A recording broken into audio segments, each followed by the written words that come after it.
Estamos acostumados a ouvir que é preciso ter ética na administração, na política, na vida em sociedade, na família. Mas até há bem pouco tempo não ouvíamos falar que era preciso ter ética no modo como lidamos com os animais ou com ecossistemas. Portanto, esse assunto, essa questão da ética, é um assunto bastante novo na nossa cultura. E, portanto, é novo também na nossa mente, nos conceitos que nós temos em nossa mente para lidar com eles. Mas, há mais ou menos 200 anos, os filósofos que tratam da questão da ética na vida prática, ou da pergunta como é que é possível ser ético, começaram a pôr a seguinte questão: faz sentido ou é possível a gente defender que sejamos éticos em relação aos seres humanos e, ao mesmo tempo, defendermos que não precisamos ser éticos de modo algum em relação a nenhum animal? Essa foi uma questão prática que a filosofia colocou, e desde os últimos 200 anos, então, nós temos uma produção bastante intensa e amadurecida, tentando dar resposta a essa questão. As escolhas humanas, da alimentação ao lazer, do divertimento ao consumo de medicamentos, por exemplo, têm implicações com a qualidade da vida de todas as espécies do planeta, com o risco de que a vida, inclusive, deixe de existir. Com uma espécie de inocência que já não cabe admitir, lidamos com a questão da vida alheia e das condições de prosseguir a vida nesse planeta como algo que podemos manipular, usar, explorar, para benefício dos negócios humanos. Nenhuma dessas práticas, no entanto, demonstra respeito ético pela vida. Elas revelam uma incoerência inadmissível. O que fazemos à vida dos outros, desautorizamos que façam com a nossa. Temos, assim, 2 pesos e 2 medidas para lidar com o mesmo objeto de valor, a vida. Não há ética nem justiça quando nós temos 2 pesos e 2 medidas para lidar com uma mesma questão. A moral na qual fomos educados é muito antiga. Ela surgiu no tempo em que se achava certo escravizar seres humanos para acumular riqueza pessoal. Ela continuou a ser modelada através do tempo, quando se considerava certo privar as mulheres da liberdade de aprender e de exercer atividades que não fossem relacionadas à procriação e ao cuidado da casa. Essa mesma moralidade continua a ser sustentada em nosso tempo, no qual ainda julgamos que seja correto escravizar animais e depauperar ecossistemas, até mesmo exterminá-los da vida para acumular benefícios para os humanos. Seguindo essa trajetória, a moral acabou por tornar-se repleta daquilo que então eu venho denominando desde há um ano, repleta de rugas, pregas, vincos e dobras. Eu vou falar um pouco, então, desses vincos que acabam por deformar a nossa concepção moral. Sair dessas dobras ou pregas é um desafio que nossa trajetória humana nos põe. Usar o véu da moral tradicional nos dá a ilusão de proteção contra o mal. Assim pensamos, se nossos antepassados julgavam certo isso ou aquilo, não pode ser verdade que eles estivessem errados. Portanto, deve estar errado é quem questiona tais valores. Nessa lógica, continuamos a seguir moralmente sem querer pensar em construir um argumento forte para justificar o que fazemos hoje, independentemente da justificativa que nossos antepassados tiveram para fazer as coisas do modo como fizeram. Usar o argumento de que fazemos certas coisas porque assim o fizeram nossos antepassados nos faz cair na falácia tradicionalista. Uma falácia, isso é um engano da mente, que apela à autoridade e põe no lugar da autoridade, de fato, apenas a repetição de um mesmo costume. Nem sequer uma autoridade está ali. É só o fato da repetição de um hábito se tornar repetido, que acabamos por dizer que se repetiu tanto, não pode ser tão errado. E concluímos então que deve estar errado quem questiona esses valores. A Apelar aos antepassados pode nos induzir a erro, porque eles também fizeram muitas coisas abomináveis. Por exemplo, sequestraram africanos e os venderam a donos das lavouras e comerciantes na América e na Europa. Mataram os habitantes das terras que hoje nós ocupamos. Forçaram mulheres inteligentes a passarem a vida sem fazer qualquer atividade política ou econômica. Mataram os que não professavam a sua fé. Proibiram seus filhos e filhas de se casarem com jovens de famílias de outros países, outras raças e outros credos. Mataram animais, caçaram, armaram arapucas, torturaram animais em testes para produtos, sendo que jamais qualquer uma dessas práticas serviu para beneficiar os animais atingidos por elas. Desmataram as maiores áreas do planeta para plantar soja e outros cereais para dar de alimento a animais aprisionados. Contaminaram a água, o solo, o ar e destruíram a camada de ozônio que nos protege dos raios solares, provocando o degelo da calota polar. Fabricaram animais como se fossem copos de plástico, reduzindo a vida deles a uns poucos dias ou meses, e deram de comer a eles um preparado que os fazia ganhar massa corporal em curto tempo, às custas de sua saúde e destruindo seu ciclo biológico normal. Nossos antepassados fizeram coisas horríveis, não? Vamos continuar a fazer isso tudo só porque eles o fizeram sem pensar no mal que estavam produzindo? Não é porque são práticas herdadas de nossos antepassados que elas deixam de ser moralmente inadmissíveis. Mas estamos todos enredados nessas rugas, afundados nesses vincos, sufocados nessas dobras. Sabemos que passamos do limite ético em relação ao que fazemos aos animais e aos ecossistemas. Apesar de tudo o que fazemos, os humanos não estão mais felizes nem mais saudáveis. Precisamos ter coragem para começar a alisar essas rugas, a aplainar essas pregas, a desfazer os vincos que nos fazem viver constrangidos. Libertar os animais de todas as formas de tirania que impusemos a eles é a única chance que ainda nos resta para nos libertar de nossas dobras e vincos morais. Embora não possamos frear de todo o processo de destruição da vida iniciado com intensidade há mais ou menos 5 décadas, ainda podemos tomar consciência do que ele representa e decidir desassinar esse contrato no qual fomos enredados ao nascer e no qual continuamos a nos iludir sobre as possibilidades infinitas de manipulação da natureza para maior proveito dos lucros e negócios humanos. Os 3 movimentos de um projeto revolucionário na moralidade ou na política. Segundo, assim, sistematizou William James, que viveu de 1842 a 1910, para chegar a ser disseminado e compartilhado na sociedade, todo ideal revolucionário sofre 3 momentos ou 3 impactos. O primeiro, o da hostilidade. Nesse momento, a teoria é atacada e julgada absurda. No segundo, o da polêmica. Um número significativo de pessoas a adotam. O ideal é tido, então, como verdadeiro, mas aqueles que foram seus detratores no início afirmam que é trivial. Isso é algo tão óbvio que nem merece tanto barulho por nada. No terceiro momento, o impacto, o ideal sofre uma aceitação generalizada. A maioria das pessoas entende o seu significado e procura revisar seus valores e sua forma de vida a partir deles. Nesse terceiro momento, via de regra, os detratores se apresentam então como pioneiros, como propulsores dessa ideia que inicialmente eles hostilizavam e ridicularizavam.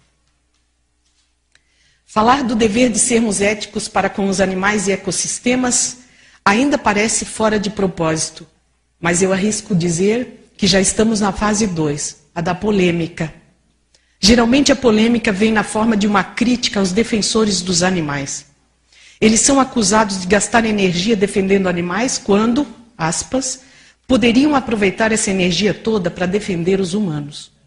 Eu fui dos direitos humanos e sempre nos auditórios ouvir essa crítica. Eles não sabiam que eu era dos direitos humanos. Você sabe, por que você não usa essa energia toda para defender humanos? Eu falava, você está na defesa dos direitos humanos, nunca vi você por lá.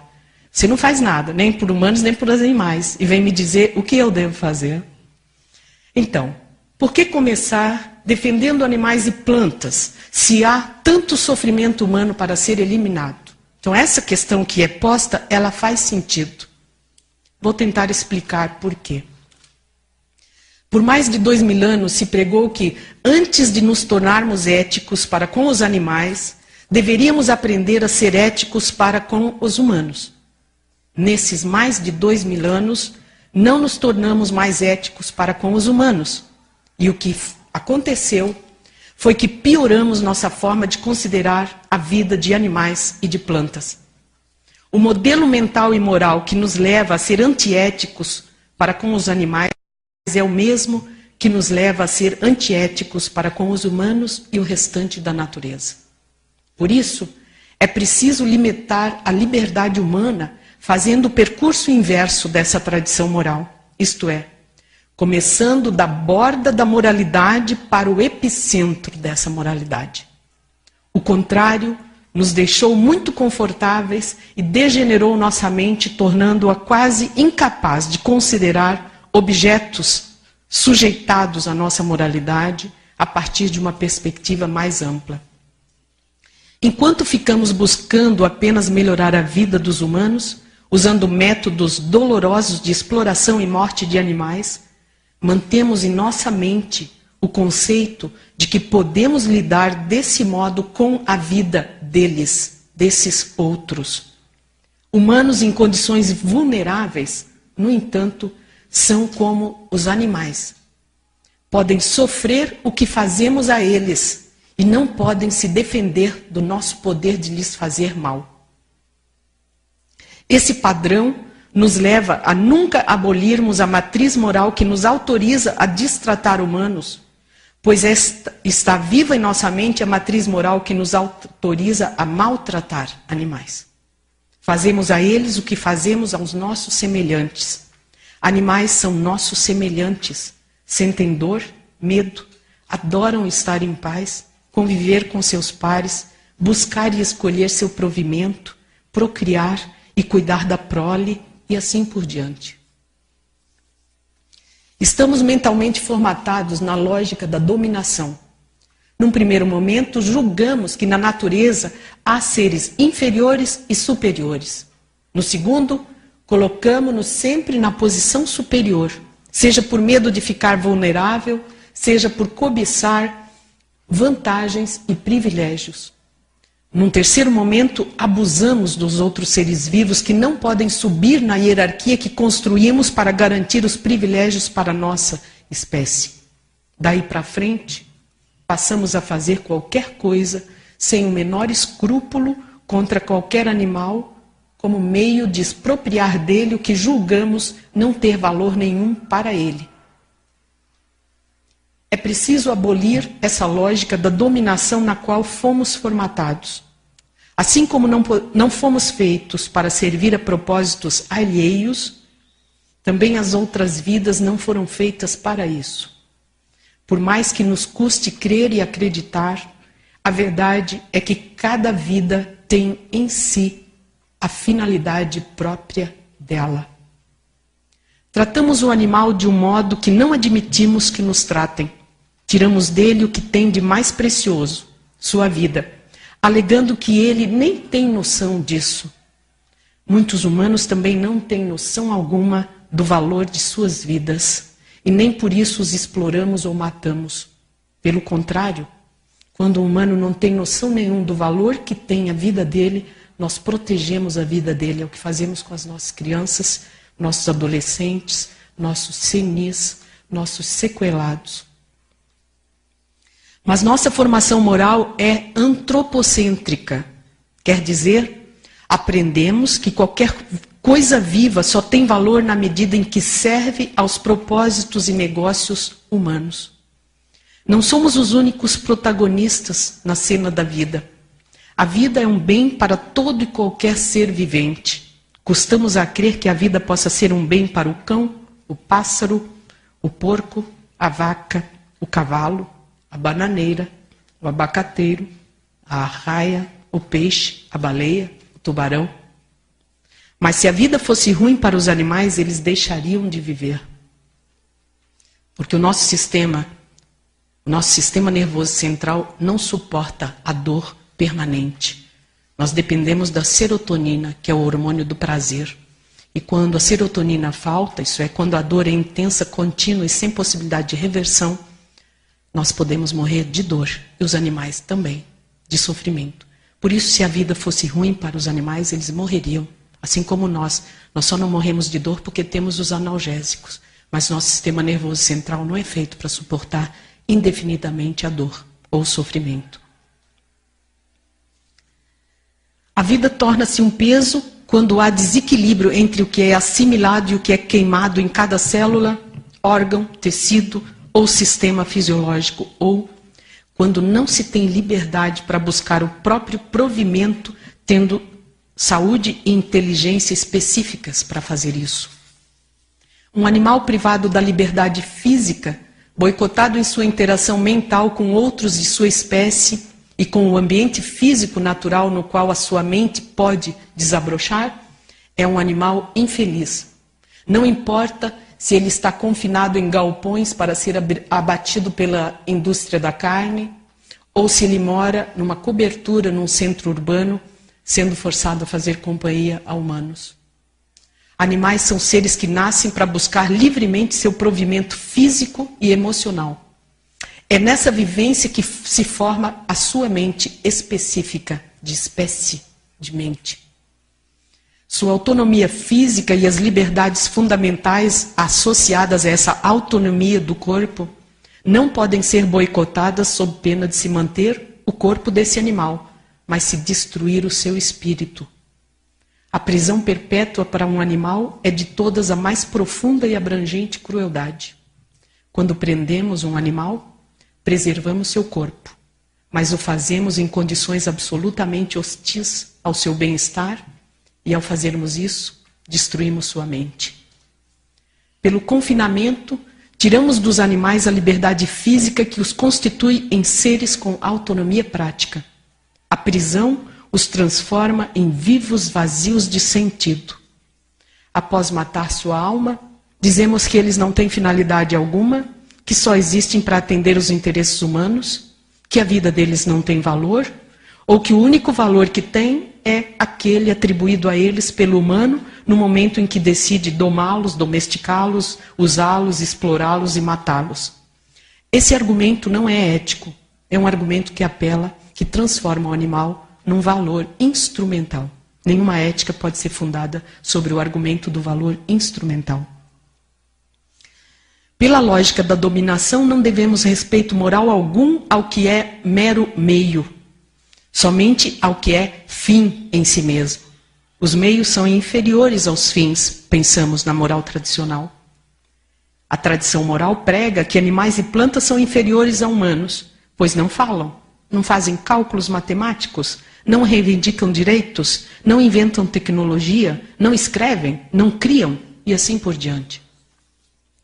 Confundimos habilidades típicas da mente humana, por exemplo, a capacidade de raciocinar de modo matemático, instrumental, e transmitir a outros esse raciocínio usando sons articulados, aos quais chamamos palavras. Confundimos essa habilidade com superioridade moral. Concluímos sempre a nosso favor que quem possui essa habilidade da razão possui o direito de usar, abusar, explorar e matar quem não a possui. Nenhum filósofo jamais explicou como é que a gente pode saltar da primeira premissa para a conclusão. De que, por exemplo, nós temos habilidades mentais diferentes dos animais, essas habilidades são superiores a quaisquer habilidades que a mente de um animal tiver, e as nossas habilidades mentais superiores nos dão o direito moral de destruir a vida deles, porque eles não têm a habilidade da racionalidade que é da nossa espécie. Você confunde, porque parece que tem muita lógica, mas como salta da primeira premissa para a conclusão, os filósofos não explicam. É um dogma religioso.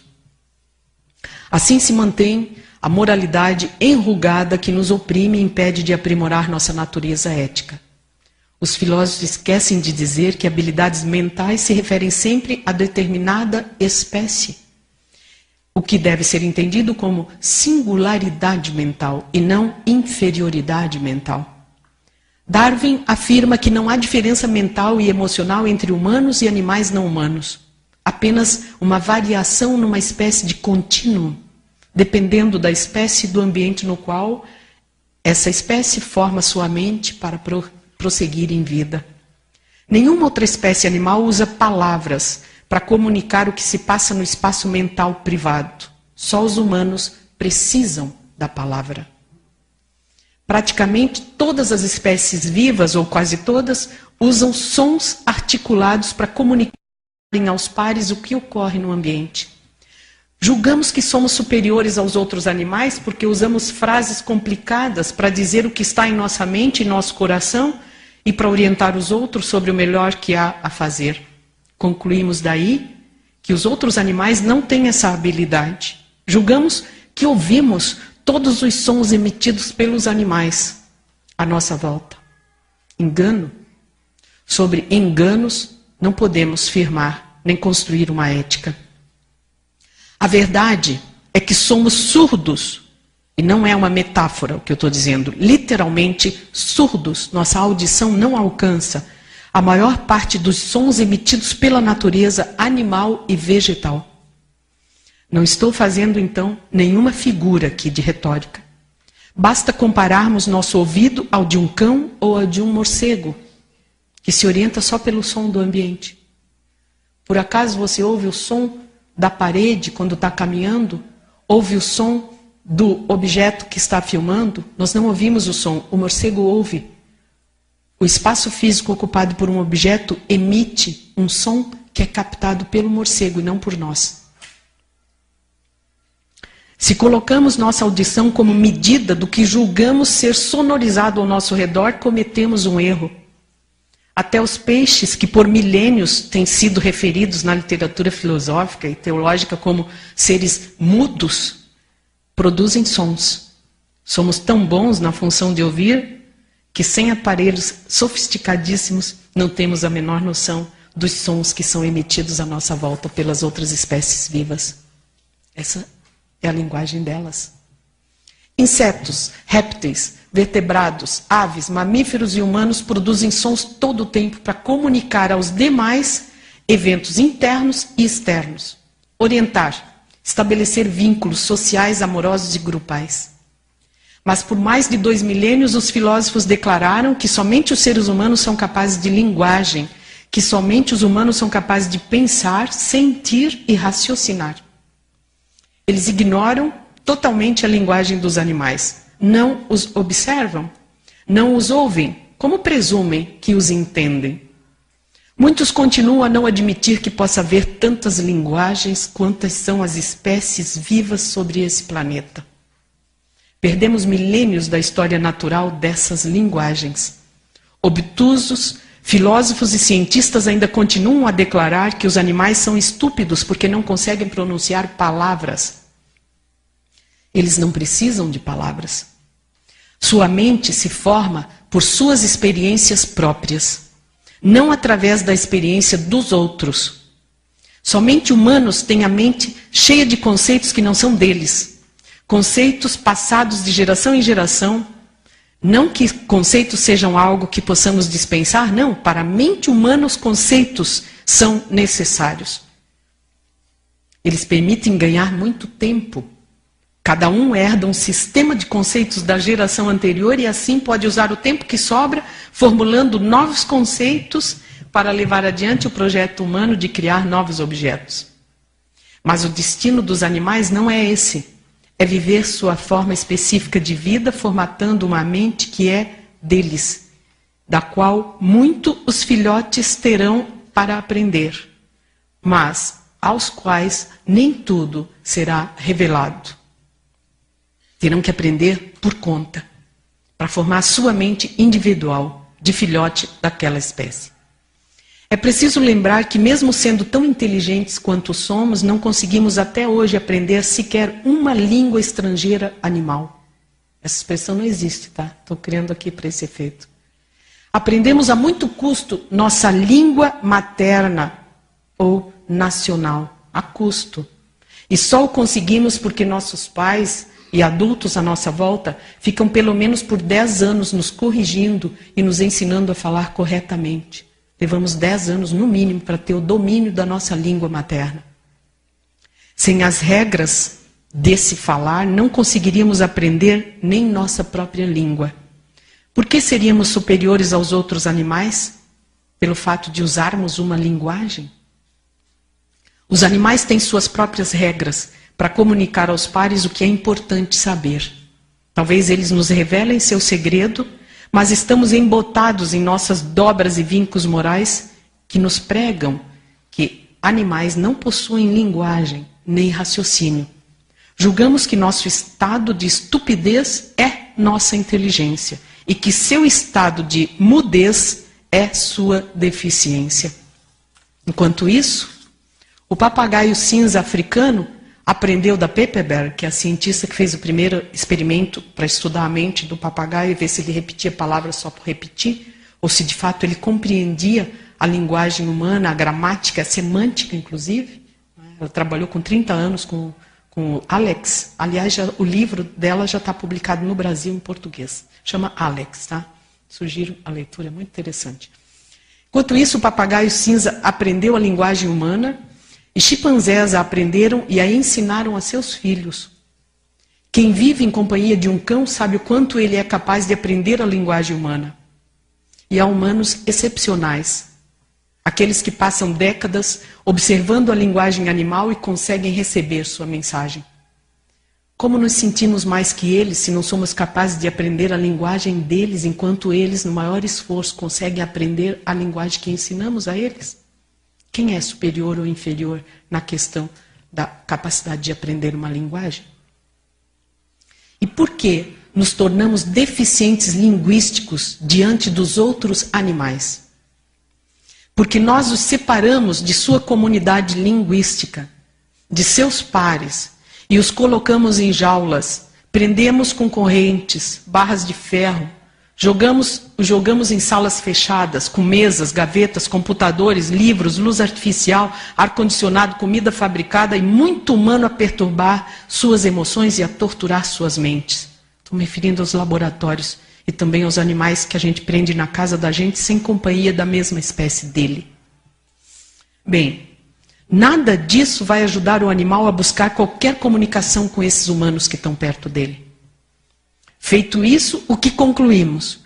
Que o animal é inferior a nós porque ele não consegue pronunciar nenhuma palavra.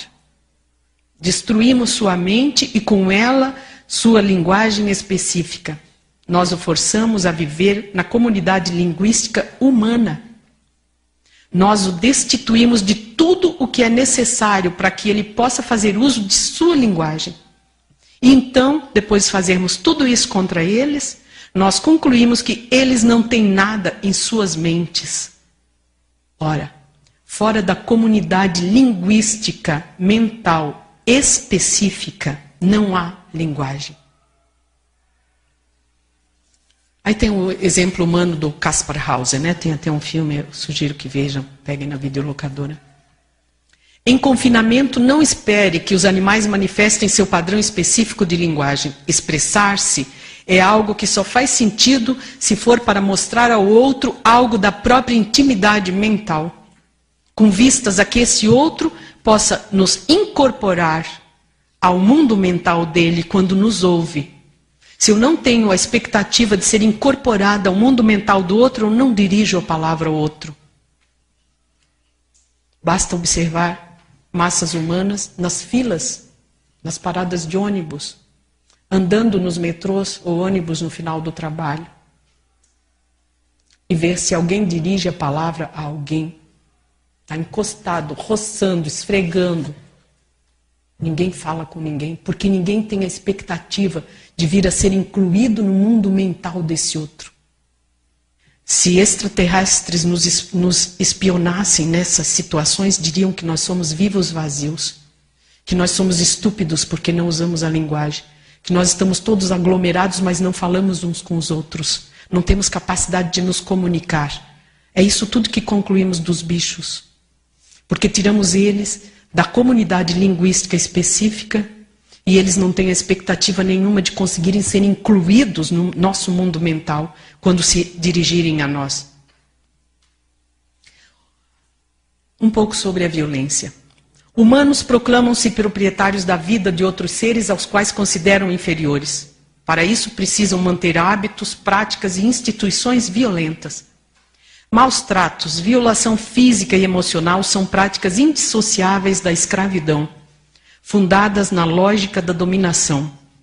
José do Patrocínio, um dos maiores abolicionistas da escravatura africana, dos afrodescendentes no Brasil, refere-se a essa combinação nos seguintes termos: não se admite a escravidão sem a disciplina desumana do chicote. O cativeiro fere de interdição perpétua a vítima. Todas as formas de escravização do corpo de animais, humanos e não humanos, são formas desdobradas de violação moral, física e emocional, protegidas pela instituição da escravatura, portanto, por uma tradição. Por isso, tradição não é sinônimo de ética. Tradições também são rugas na moralidade que perde seu vigor por sugar o valor inerente aos interesses fundamentais de uns para agregar valor instrumental a outros. A moral tradicional é o tecido mais enrugado que temos em nossa mente. A partir dessas pregas que nunca são abertas, preservamos a matriz cognitiva que dá sustento às práticas violentas e discriminadoras, mantidas em nome do respeito a algo que já não carrega valor, que pode ter tido um valor há centenas ou milhares de anos, quando as condições não eram comparáveis às condições da nossa vida atual. Para ser ética, a moral individual e institucional precisa demonstrar o benefício que as práticas morais tradicionais representam para todos aqueles que são afetados diretamente por esses costumes. Na moral tradicional, não se requer isso. Basta que o agente moral sempre mostre o benefício que ele tem, econômico, científico, estético ou erótico, ao explorar os seres vulneráveis, para que então todos se curvem e aceitem em silêncio aquilo que é praticado como moralmente válido. Ao escravizar seres vivos, jamais os beneficiamos, pois seu destino é sofrer a exploração e a morte, e nenhuma dessas coisas traz a eles qualquer benefício. Quem sofre a brutalidade jamais tira benefício dela. Os violentadores, por não sofrerem nenhum malefício com suas práticas violentas, as perpetuam. Mantidas ao longo de séculos, viram tradições. Assim tem sido escrita a história dos homens. Violência contra os escravos, as mulheres, as crianças, os animais e ecossistemas, tidos como parte da natureza física a ser simplesmente dominada ou domada, expropriada para acumulação de mais-valia. O conceito de animal. O que é um ser a quem eu chamo de animal? No sentido que designa um dos 3 reinos da vida, pelo menos dos 3 mais comentados, animais são seres que nascem livres e iguais em sua condição de indivíduos que, para se manterem vivos, precisam empenhar-se em autoprover-se. A condição de serem obrigados a se moverem no ambiente natural e social para se autoproverem pode ser compreendida como uma espécie de liberdade física, mas é uma liberdade negativa. Isto é, o preço dessa liberdade é ter de responder por si, dotando, então, essa liberdade dota o animal naturalmente de autonomia prática.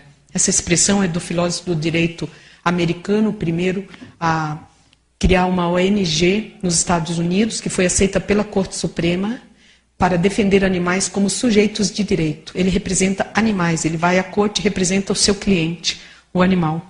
Stephen Wise. Ele tem 2 livros escritos, o primeiro se chama Rattling the Cage, chacoalhando, sacudindo as gaiolas, e o mais recente dele, 2002, se chama Drawing the Line, traçando a linha divisória. E aí é toda a teoria dele, positiva daí sobre direitos constitucionais, liberdades constitucionais para os animais. Emprego então o termo autonomia prática nesse sentido das 3 liberdades do corpo, que são 3 liberdades que constituem os direitos humanos fundamentais. Sempre gosto de lembrar que os direitos humanos fundamentais nada mais são do que os direitos animais dos humanos. O direito de não ser escravizado, o direito de não ser aprisionado, o direito de não ser explorado para fins alheios, que depois geram todos os outros direitos, os outros capítulos, os outros 30 artigos da Declaração Universal dos Direitos Humanos.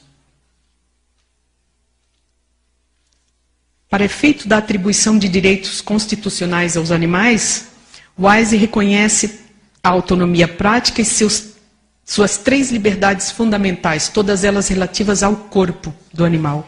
A liberdade de não ser aprisionado, a liberdade de não ser escravizado e a liberdade de não ser assassinado. Ao nascer, todo animal é separado bruscamente da fonte de nutrição que alimenta seu organismo durante a gestação. Os que aprendem a mover-se para prover-se, seguindo padrões específicos de interação ambiental e social bem-sucedidos na sua espécie, sobrevivem. Pois, se viver é muito perigoso, Guimarães Rosa, isso se aplica a animais de outras espécies também, não apenas ao Homo sapiens. A vida é algo extremamente perigoso, estar vivo. Aprisionados e confinados, animais humanos ou não humanos são privados do senso que é próprio deles, da liberdade de buscar o próprio bem a seu próprio modo. Uso aqui, mais uma vez, o conceito de bem próprio específico, elaborado brilhantemente pelo filósofo biocêntrico Paul Taylor, no seu livro Respect for Nature, Respeito pela Natureza, publicado em 1986, inédito no Brasil, nunca foi editado, e agora nós somos o primeiro grupo lá da UFSC que estamos fazendo os artigos sobre ética biocêntrica e colocando, já está na rede, já tem bastante material para quem precisa estudar isso. Na concepção de Taylor, todo indivíduo vivo tem um bem próprio à sua natureza. Esse bem constitui um valor inerente a essa vida. Não é um valor instrumental para fora, para interesses alheios. No caso de animais sencientes, os animais que são dotados de sensibilidade e consciência das coisas que o ameaçam, o provimento de si não afeta apenas o físico, mas também o psicológico. O animal provê a si mesmo a partir de conceitos armazenados em sua consciência. Esta, além de típica de cada espécie, também é singular em cada indivíduo. Quem tem muitos cães ou gatos na casa, né, Márcia, pode descrever a personalidade de cada um. Esse fala comigo, esse só fala comigo antes de dormir. Esse o dia inteiro não dá a menor bola. Esse é ciumento. Não posso fazer carinho no outro, ele late, furioso, porque está perdendo o meu carinho. Cada animal tem a sua mente singular, do mesmo modo que nós temos. A perda da liberdade na qual a consciência se forma desse modo singular representa uma ameaça futura à consciência específica de si que cada indivíduo vivo precisa ter para continuar se movendo num espaço que se altera todos os dias. Basta ter uma interferência nesse ambiente e já o animal tem que refazer seus conceitos para continuar se provendo no dia ou no momento seguinte. Imagina depois de um vendaval, né, que assola as florestas, o pássaro acostumado a encontrar as sementes ou os frutinhos no dia anterior, ele tem que ter a consciência, armazenados as imagens, os conceitos desse alimento, o formato deles, ou a radiação, o magnetismo desse frutinho ou dessa semente, para no dia seguinte ao vendaval ele continuar voando até encontrar a árvore onde esse alimento se encontra.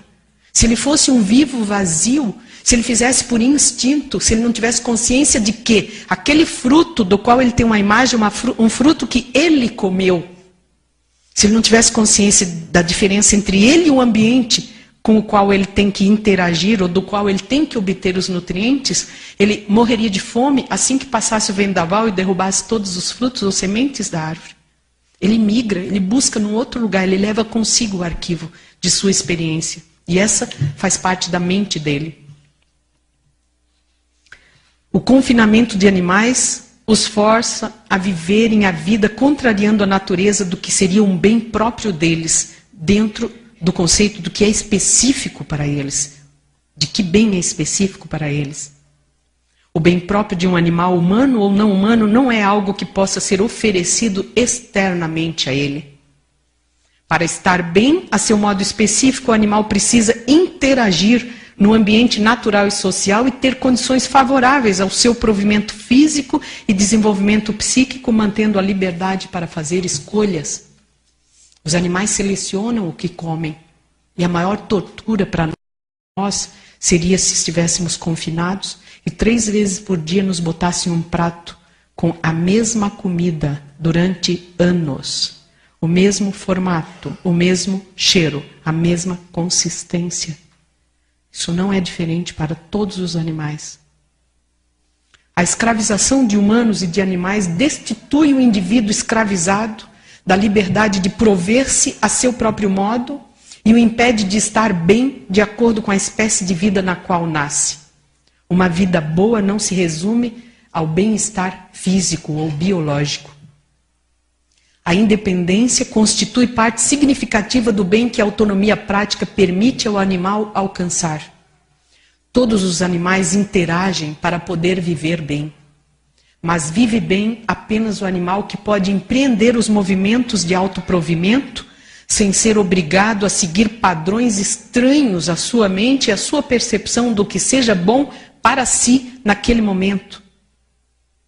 O nascimento de mamíferos implica uma separação forçada da fonte de suprimento pelo corte do cordão umbilical. Nascer é perder o provimento. Crescer implica em aprender a prover-se sem depender de outros. Estar de bem com a vida é ter uma mente inteligente para assumir essa responsabilidade individualmente. Os humanos são os animais que levam mais tempo a formar a mente capaz de buscar o autoprovimento de modo eficaz. No caso dos ovíparos, a ruptura do provimento se dá com o fim dos nutrientes presentes no interior do ovo. O bichinho vai lá, a ave vai lá, bicando, se alimentando dos nutrientes que estão na placenta, no interior do ovo. Quando termina esses nutrientes, ele está fortinho, não está feito ainda, mas já está pronto. Aí ele continua bicando na esperança de encontrar comida. De tanto que ele bica, porque ele precisa comer, não tem mais, a casca racha. Rachou, ele está fora no mundo. E agora? Estou perdido. Acabou a comida. Mesma coisa quando corta o cordão umbilical do bebê humano ou de qualquer outro mamífero. Acabou a comida.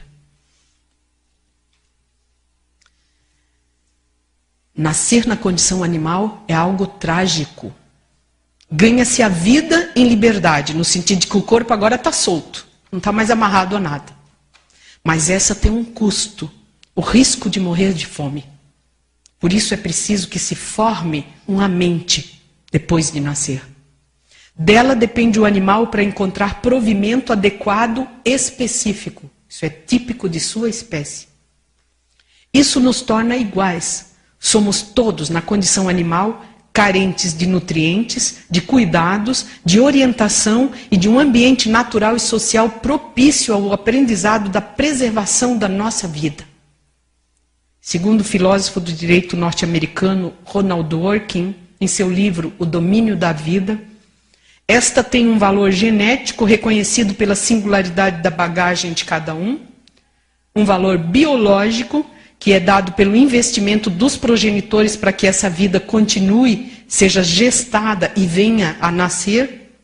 E, por fim, quando já nascidos, um valor que é o investimento do próprio sujeito individual nascido livre, isso é, não está mais pregado ao provimento, Está descolado da comida o investimento que esse próprio indivíduo faz para continuar vivo. Então, cada vida animal, não importa a espécie, ela congrega esses 3 investimentos: a bagagem genética, o investimento biológico dos progenitores e o investimento do indivíduo mesmo para prosseguir vivo. E por isso, a vida daqueles que são sujeitos dessa vida e não apenas sujeitados a estarem vivos, tem, para o filósofo americano Tom Regan, que é o primeiro filósofo a escrever um livro argumentando com a categoria de direitos animais, tem valor inerente. Essa inerência do valor, isso é um valor que está dentro daquele que é sujeito agora de sua vida, do seu viver. Responde pela tragicidade de estar vivo numa cápsula que precisa do ambiente externo o tempo todo para obter os nutrientes sem os quais não vai poder prosseguir em vida.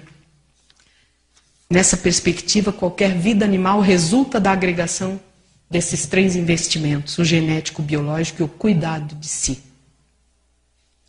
Animais recebem a bagagem genética e o investimento biológico feito por seus progenitores no processo de gestação. Uma vez nascidos, precisam aprender o cuidado específico de si. É nesse aprendizado que sua mente, espírito ou alma, dê-se o nome que se preferir, se constitui de forma singular. Na interação livre com os de sua espécie, o animal forma a mente própria de sua natureza. No regime de escravidão, confinamento e exploração, privados das interações sociais específicas, o que resta dos animais é apenas seus corpos, organismos de diferentes espécies com o valor da bagagem genética diversificado. O espírito que os teria caracterizado foi destruído. Humanos e não humanos dotados de órgãos sensoriais, portanto seres sencientes, cada espécie num tempo mais breve ou longo passa pela mesma agregação de valor. Tom Regan os reconhece como sujeitos de suas vidas. Liberdade física específica e bem-estar emocional específico são constitutivos do bem próprio de cada espécie animal. O sequestro, tortura, confinamento e prisão representam para o animal o fim da possibilidade de se manter vivo em bom estado, de acordo com o modo peculiar de existir de sua espécie. Quando animais são forçados a se enquadrarem nos moldes do bem viver humano, quando eles são antropomorfizados, esse palavrão quer dizer isso, eles são destituídos das condições de desenvolverem seu próprio espírito. Os humanos têm, então, em sua propriedade, organismos de outras espécies animais a quem dizem amar, mas aos quais privaram do espírito. Dotado da liberdade de mover-se para prover-se, todo animal é constituído de uma forma específica de senciência, que é uma palavra que a ética prática usa para designar sensibilidade e consciência. Sem ela, o animal não pode gravar nem articular conceitos necessários à manutenção de sua vida, à preservação contra os riscos, à prevenção contra os riscos e ameaças representados pelo ambiente natural e social. Por isso, enjaular, aprisionar ou confinar animais, em suma, escravizá-los, representa para eles o pior tormento.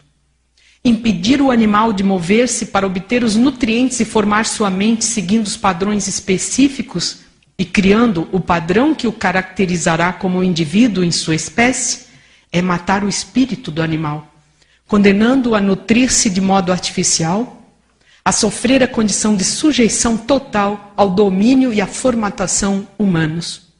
Antropomorfização dos animais. De que bem-estar se pode falar nesse caso? Para superar o estágio atual de nosso enrugamento moral, precisamos ter coragem de abrir as dobras sob as quais escondemos de nossa própria mente a realidade da condição animal sob a posse e domínio humanos. Um pouquinho sobre, então, o abolicionismo animalista. Quando se fala do abolicionismo, fala-se da luta pela eliminação de todas as formas de aprisionamento, exploração e privação de liberdade, praticadas pelos seres humanos contra outros seres vivos animados, humanos e não humanos. No Brasil, conhecemos o termo abolicionismo como luta pelo fim do sequestro, tráfico, comercialização e escravização dos africanos. Mas esse termo hoje é usado ao redor do mundo para designar o movimento de defesa dos animais que se opõe à mera luta pela aprovação de leis bem-estaristas, pois a posição abolicionista considera que as leis bem-estaristas não resolvem o conflito de interesses econômicos e de interesses morais relacionado à tradição de aprisionar, confinar, usar, explorar e matar animais para atender aos negócios humanos. A luta abolicionista animalista praticamente ainda nem começou no Brasil.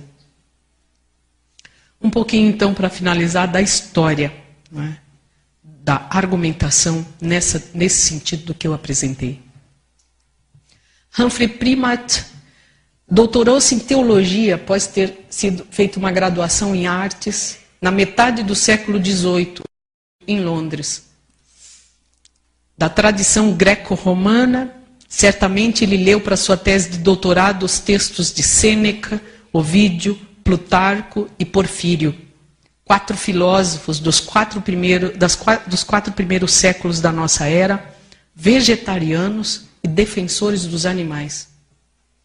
O reconhecimento da capacidade de sentir dor e de sofrer, da inteligência, da linguagem e do raciocínio nos animais, algo que os estudos da etologia e neurociência hoje confirmam, é um dos legados da filosofia desses 4 primeiros filósofos greco-romanos.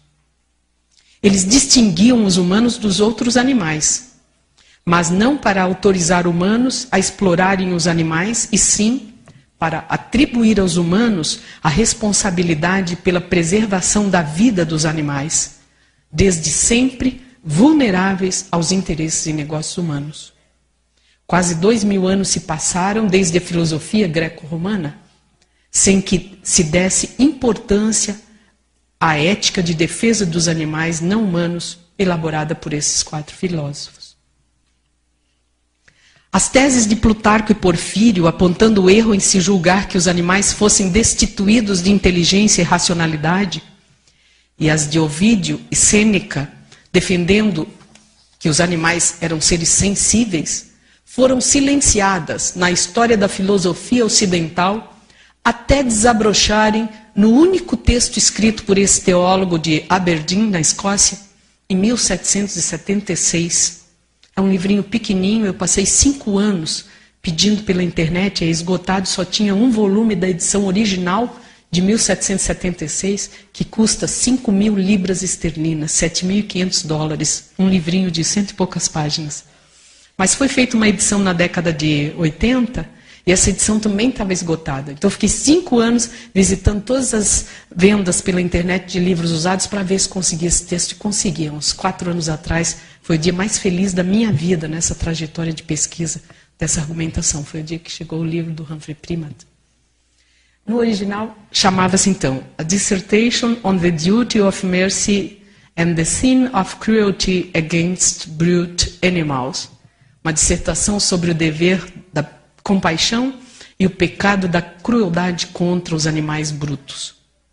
Na edição do final do século XX, de 1980, ele foi traduzido como The Duty of Mercy, simplesmente, o dever de compaixão.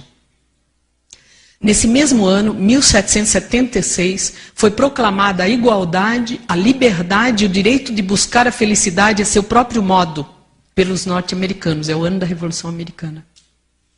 Primat defende muitas teses nesse texto, e eu fiz já uma recepção dessas teses. Está publicado num artigo no primeiro volume da Revista Brasileira de Direito Animal, do pessoal da pós-graduação da Universidade Federal da Bahia, o pessoal do Heron Santana, do Instituto Abolicionista. Quem tiver interesse em conhecer as teses desse teólogo, que são fantásticas, está lá o meu artigo já, com as 26, 27 teses bem extraídas do texto. Ele não escreve naquele formato, mas eu fui pescando e botando de forma sistemática. Eu vou trabalhar só 3 dele aqui. A ética leva em conta critérios, na verdade, tendenciosos, quando ela elege a racionalidade como parâmetro para dizer quem merece respeito moral e quem não merece. Essa é uma das teses fortes do Primat, que é uma tese encampada pelos defensores dos animais no século XX.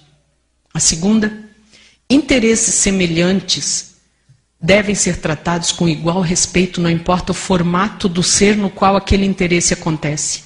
Essa é a tese de Peter Singer, que é o princípio da igual consideração de interesses semelhantes. O Singer adota toda a argumentação do Humphrey Primat.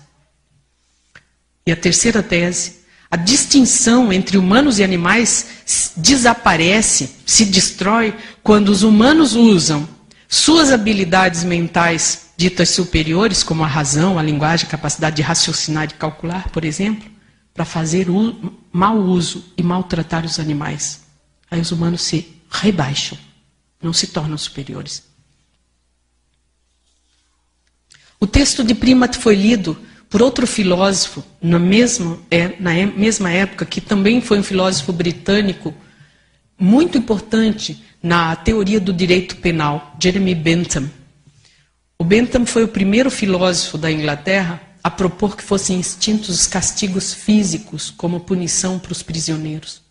Eles recebiam açoites, eram condenados aos trabalhos forçados, não recebiam alimentação adequada, então se punia o corpo do criminoso, na expectativa de que, punindo o corpo do criminoso, como ele tinha praticado o crime com o corpo, punindo o corpo se corrigiria a mente do criminoso. O Bentham, como um dos utilitaristas mais importantes, falou: só se pode corrigir o humano pelo prazer, não pela tortura. Se quer corrigir uma criança, presta bastante atenção no temperamento dela. Que coisas ela tem prazer e que coisas ela produz desprazer nos outros. Se a criança está se acostumando a fazer coisas que são desagradáveis aos outros, presta atenção na criança, não pune, não bate. Cada vez que ela estiver se aproximando dessa forma de interação, desvia a criança da cena. Põe ela numa outra interação prazerosa. E não numa interação que dá prazer a ela fazer dor nos outros. Porque aí se forma o psicopata. Não pune, presta atenção, tira a criança da cena, para que ela não repita ações malévolas, porque senão vai se criar ali um caráter que depois não tem muito como corrigir, vai ser difícil corrigir muito tarde. Então não é bater na criança quando ela começa a fazer uma maldade, é retirá-la da cena na qual a interação maldosa pode acontecer. Desvia a atenção da criança, bota uma coisa prazerosa, positiva e prazerosa nesse lugar. Aí o cérebro dela vai se acostumando a fazer as interações prazerosas e beneficentes, e não as que são prazerosas e maleficentes. Então o adulto está aí para isso, supervisionar, Portugal fala supervisar, as interações da criança, observando o caráter dela que está se formando pela prática repetitiva. Essa é a teoria de Aristóteles, que forma o caráter e a repetição dos gestos, das práticas. O Bentham tem uma antena bem forte na teoria do Aristóteles. Bem, ele leu Humphrey Primat, ele leu esse livrinho do Primat, e provavelmente o livro dele, Uma Introdução aos Princípios da Moral e da Legislação, já estava escrito. Aí ele faz ainda uma nota de rodapé bem longa no último capítulo. E introduz, então, a argumentação de que nós não vamos ter aprimoramento moral, nós humanos, enquanto nós excluirmos os animais capazes de sentir dor e de sofrer, excluirmos do âmbito que julgamos ser o âmbito dos seres dignos de respeito e consideração. Essa é a tese de Jeremy Bentham, 1789. 1789 é o ano da Revolução Francesa, que declarou igualdade, liberdade e fraternidade. Então nós temos os maiores filósofos do século XVIII, Humphrey Primat e Jeremy Bentham, nos 2 anos das 2 grandes revoluções que marcam o nosso tempo, que são as revoluções que declararam a igualdade, a liberdade e a busca da felicidade como princípios que se tornaram, inclusive, princípios constitucionais em praticamente todas as democracias hoje. Nos 2 casos, de Primat e Bentham, o princípio da igualdade norteia o argumento ético em defesa dos animais. Primat não se refere no seu texto a direitos animais, ele não constrói seu argumento com base na categoria de direitos, Mas ele lamenta, isso é 1776, que ele não tenha em mãos nenhuma lei na Inglaterra a qual ele pudesse recorrer para proteger os animais que sofriam tortura e crueldade nas ruas de Londres. Por causa desse texto dele, foi fundada em 1824 a primeira Sociedade Britânica de Proteção aos Animais, que é a RSPCA, a Sociedade Britânica, né? de Defesa Animal. E em 1821 foi passada a primeira lei de proteção aos animais na Inglaterra, que é a chamada Martin Act. Primate não se refere a direitos animais, mas lamentou não ter essa lei ainda na Inglaterra, a qual ele pudesse recorrer. Bentham, ao contrário de Primate, não defendeu leis reconhecendo direitos animais, mas considerou que a defesa de direitos para não pessoas era alguma coisa que não faria muito sentido. A maioria dos humanos, à época de Bentham e Primate, não era considerada sujeito de qualquer direito. Escravos, judeus, mulheres, crianças, deficientes não tinham direitos. À época, estender direitos até abarcar animais soava tão absurdo quanto estendê-lo às mulheres ou aos escravos. Esse foi exatamente o título, né, de um panfleto escrito por outro filósofo chamado Thomas Taylor. E ele escreveu um livrinho assim, The Vindication of the Rights of Brutes. Eu tenho também esse panfletinho, consegui. Em 1793. Ele ironizava a feminista britânica Mary Wollstonecraft, que publicara The Vindication of the Rights of Women. Então ela faz a reivindicação dos direitos das mulheres, em 1792, um ano depois um homem bem machista escreve um panfleto, a reivindicação dos direitos das bestas. Taylor ironiza da seguinte forma: bem, já que as mulheres exigem direitos iguais aos dos homens, por que a gente não aproveita, deixa, e já atribui os mesmos direitos a todas as bestas? Esse foi o texto dele. Bestas é um termo em inglês usado para designar os animais que são empregues para trabalhos forçados, para serviço dos humanos. Animais, mulheres e escravos sempre foram ao longo da história humana dotados de sensibilidade, consciência, sentiram dor, sofreram, buscaram seu próprio bem a seu próprio modo, sempre que foram deixados livres para fazerem isso em paz. Mas há 230 anos atrás, a moralidade vigente na Europa, da qual nós somos herdeiros, porque somos todos educados nas tradições e nos valores morais dos europeus e não dos indígenas que aqui habitavam, ou dos africanos que foram sequestrados. Então, essa moral da qual todos nós aqui somos signatários, considerava esses seres, mulheres, negros e animais, meros objetos da propriedade masculina. Sujeitos ao direito masculino, não eram sujeitos de direito próprio. Exatamente tal sujeição ao ordenamento jurídico masculino igualou mulheres, escravos e animais na história humana. Por isso, o que representa a libertação de uns, hoje, ecoa como ameaça e reivindicação da libertação dos outros. Animais, mulheres e escravos. Os dois textos defendendo o fim da crueldade contra os animais são escritos não de graça, não fortuitamente, nos 2 anos mais marcantes da luta pelo fim da crueldade contra os humanos, 1776 e 1789. Das revoluções norte-americana e francesa, recebemos o ideal da libertação humana e animal. Escolher e seguir a própria escolha caracteriza o que naturalmente chamamos de autonomia individual.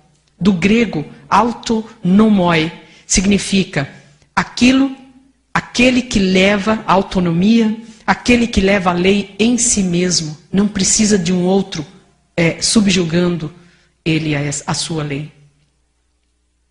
Nesse exato sentido, animais não humanos são indivíduos autônomos. Seres que têm em si mesmos a lei. Essa lei pode ter diferentes nomes: carência, necessidades, interesses, desejos e a capacidade mental e psicológica de viver seguindo a lei inerente à sua espécie. Sua inteligência e sensibilidade, tal qual em humanos, destinam-se à busca do bem próprio de sua natureza, em particular do bem do indivíduo que cada animal é. No entanto, para que se possa entender por que precisamos de ética para lidar com os animais e outras formas de vida além da humana, é preciso lembrar que há uma diferença.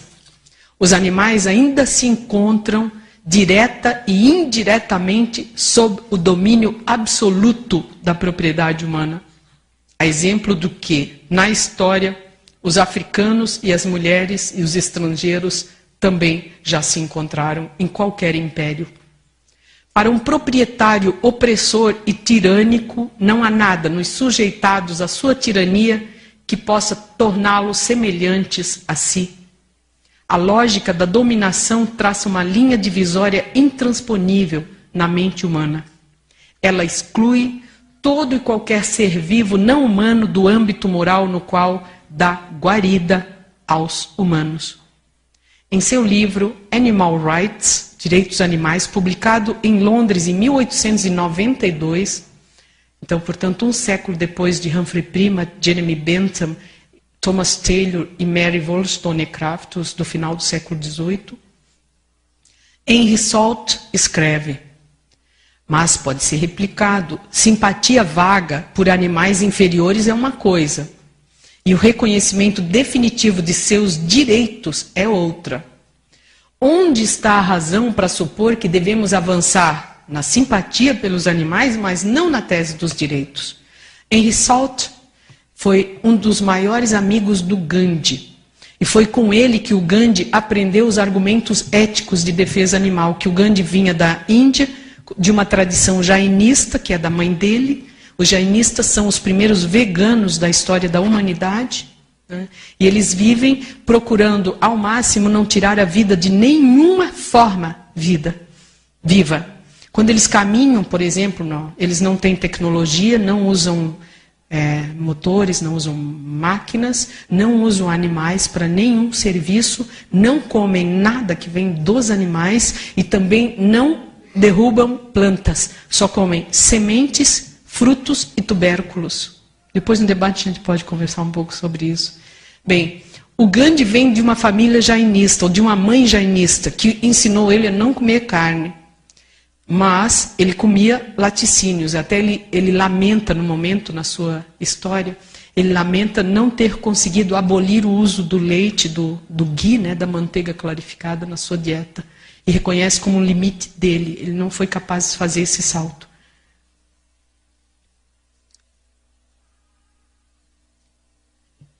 Bem, quando Gandhi foi para a Inglaterra com 16, 17 anos para estudar direito, ele era vegetariano. Aí, na Inglaterra, imagina, final do século XIX, metade do século XIX, no último quartel, ele não tinha muito restaurante, muito conhecimento de quem era vegetariano. Então, ele pediu informações e indicaram ele esse filósofo. Falou: tem um humanista aí que é um vegetariano, defensor dos animais. É bom você se juntar com ele, que ele vai ensinar para você como sobreviver aqui como vegetariano, que ele é um vegetariano.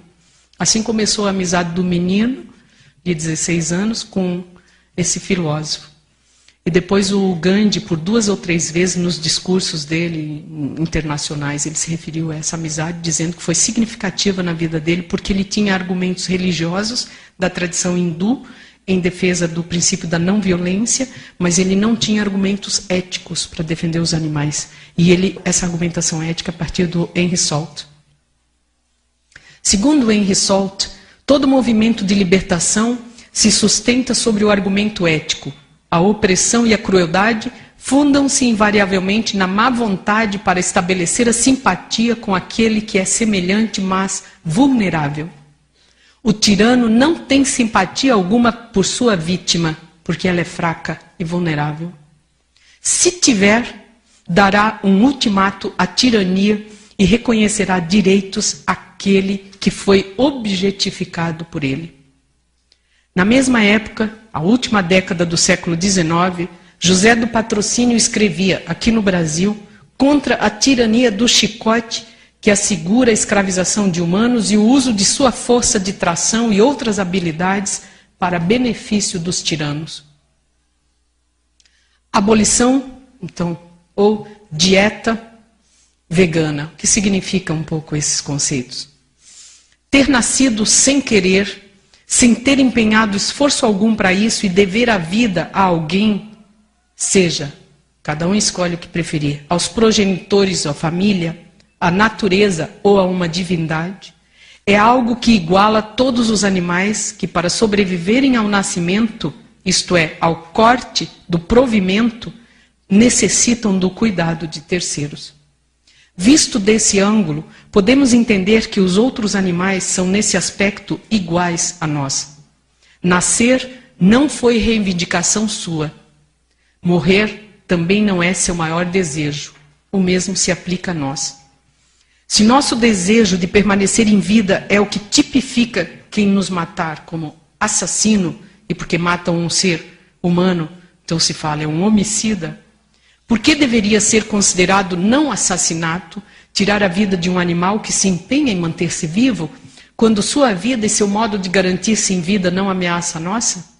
Por que nós temos a palavra homicídio e não temos o gaticídio, canicídio, cavalicídio, equicídio, bovicídio, avicídio? Porque não temos na nossa mente a ideia de que estejamos cometendo um assassinato. Por um impulso vital que não estava em nosso poder suspender, mas estava no dos nossos progenitores, aqui estamos, no planeta. Ocupamos a Terra por um prazo determinado. Nosso prazo de validade é sempre muito mais curto do que desejaríamos que fosse. Isso, mais uma vez, nos iguala às estimativa 10 milhões de espécies vivas, das quais 2 milhões têm nome latino, têm registro, e apenas algo em torno de 250 mil tipos de vida foram de fato estudadas pela ciência até hoje, nesse planeta. Só para imaginar a riqueza da vida que ele contém. Não há argumento que sustente a tese de que o mistério e o milagre de nascer seja considerado um mérito moral dos humanos. Mérito é aquilo que a gente alcança por empenho próprio. Nascer e começar a viver não é definitivamente algo que resulte do nosso esforço pessoal. A natureza faz uma parte, através da vontade consciente ou não, daqueles que se uniram e deram assim o primeiro passo no sentido da produção da nova vida, essa a qual cada um de nós hoje se encontra vinculado. Quando me chamou, eu vim. Quando dei por mim, estava aqui. Quando o olho brilhou, entendi. Quando criei asas, voei. Chico César. À primeira vista. O mesmo acontece ao redor de nós com a vida de cavalos, vacas, pombos, tartarugas, baleias, elefantes, pássaros, aves, gatos, cães. Para enumerar uns 10 desses 10 milhões de eventos. Cada uma delas forja uma consciência singular de seu viver. Esta não pode ser conhecida de fora. Provavelmente sequer pode ser conhecida de dentro para fora. Estamos há mais de 2000 anos fazendo construções filosóficas sofisticadas para tentar colocar no papel uma descrição minimamente aceitável de como funciona e se configura a mente, a consciência, a razão, o afeto, a emoção, o pensamento, a linguagem e o conhecimento humanos. Isso é o que fazem os filósofos. Estamos internados em uma mente que dizemos ser nossa e mesmo assim pouco sabemos dizer do que se passa ali dentro. Mesmo pouco ou quase nada conhecendo de nossa condição mental, afirmamos que os animais são destituídos de espírito, que em seu corpo nada há para além das funções fisiológicas comandadas por um sistema autômato. Essa é a tese do filósofo Descartes, em 1649, completamente superada pelos estudos mais recentes de etologia e neurociência animal. Defender eticamente direitos animais implica em buscar coerência moral. Mas, ao contrário da coerência tradicional da moral, que nos formatou na tese de que somos superiores e podemos fazer o que bem nos aprouver com a vida deles, a nova coerência moral requer que reconheçamos o valor de estar vivo também em outras espécies de vida. Os marcos eleitos para definir quem é superior ou inferior não se aplicam sequer a todos os humanos.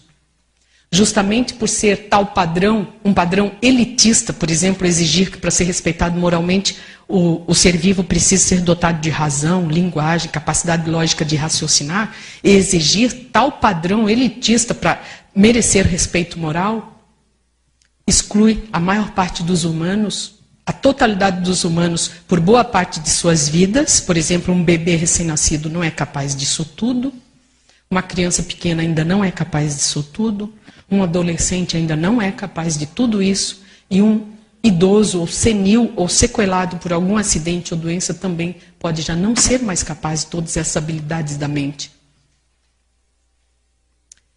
Justamente por ser tal padrão elitista, nossa moralidade não conseguiu nos fazer entender que devemos respeito a todos os humanos. Os animais não humanos não tiveram melhor sorte. Quando dizemos que a linguagem e o pensamento lógico é capacidade para formar juízos sensatos, tomar decisões fundamentadas, construir aparatos e agir com decência, são as marcas que nos distinguem nos animais, já deixamos para trás muitos humanos que não são capazes de nada disso. Muitas dessas habilidades estão presentes em muitos animais. A questão é que eles usam essas habilidades de um jeito que não requer a fala. Por isso é tão difícil aceitar que a vida deles tem tanto valor para eles quanto a nossa tem para nós. Uma vez superada essa dificuldade, que mais se deve à soberba humana do que à deficiência dos animais, resta avaliar quais são as práticas em nossa vida diária que afirmam essa soberba em relação aos bichos. Alguns dos nossos hábitos de consumo vão então aparecer claramente no topo da lista. Outros, no entanto, estarão ainda escondidos sob dobras difíceis de alisar. Para esse último caso, precisamos construir instrumentos que nos permitam sair da dobra na qual estamos enrolados. Defender direitos para os animais implica uma decisão preliminar, a de reformatar os conceitos com os quais operamos, redefinindo o estatuto moral dos animais e, por conseguinte, o nosso próprio estatuto nesse lugar chamado natureza. De proprietários tirânicos, dominadores da vida sobre a terra, teremos que passar a defensores da não violência contra quaisquer tipos de vida. Quer gostemos do design no qual essa vida aparece, quer não gostemos. Muito obrigada.